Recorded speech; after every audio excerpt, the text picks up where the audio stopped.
అందరికీ నమస్కారం అండి. మరి ఈరోజు పాలకొల్లు నాయ బ్రాహ్మణ సంఘం వారి ఆధ్వర్యంలో మరి నిర్వహిస్తున్నటువంటి నిరసన ర్యాలీకి మరి సంఘీభావంగా ఆర్ కృష్ణయ్య జాతీయ బీసీ సంక్షేమ సంఘం తరఫున మరి సంపూర్ణ మద్దతు ప్రకటిస్తూ ఉన్నాం.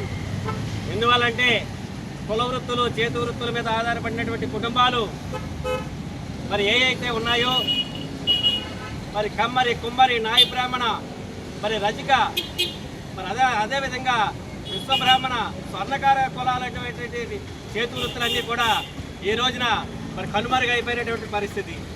ఎందువల్లంటే ఈ కార్పొరేట్ సంస్థలు వచ్చి మరి పారిశ్రామికంగా మా పొట్ట కొడుతున్నటువంటి విషయం అందరికీ తెలిసిందే. అదే మా నెత్తి మీద గుద్దుబండ కింద ఉన్నటువంటి సందర్భంలో మరి ఈ రోజున పాలకొల్లు పట్టణంలో కూడా మరి మా వృత్తిని తలదన్నేటటువంటి విధంగా మరి ఇక్కడ భారీ ఎత్తులో మరి ఇక్కడ ఒక షాపు ఏర్పాటు చేయడం అనేది చాలా విచారించదగ్గ విషయం. ఎందువల్లంటే మేము మా కుటుంబాలన్నీ కూడా కాయ కష్టం మీద చేతి వృత్తుల మీద బతికేటటువంటి కులాల్ని మరి ఈ రోజున అణగదొక్కడానికి అగ్ర కులాలన్నీ కూడా ఒకటి అవడం అనేది చాలా దుర్మార్గం. మేము ఈ విషయాన్ని ఖండిస్తూ ఉన్నాం. అవసరమైతే ఇది ఈ రోజున ఈ యొక్క పాలకొల్లు పట్టణంలోనే ప్రారంభించాం. మునుముందు రోజుల్లో ఈ యొక్క అరికట్టకపోతే ఈ యొక్క ఉద్యమాన్ని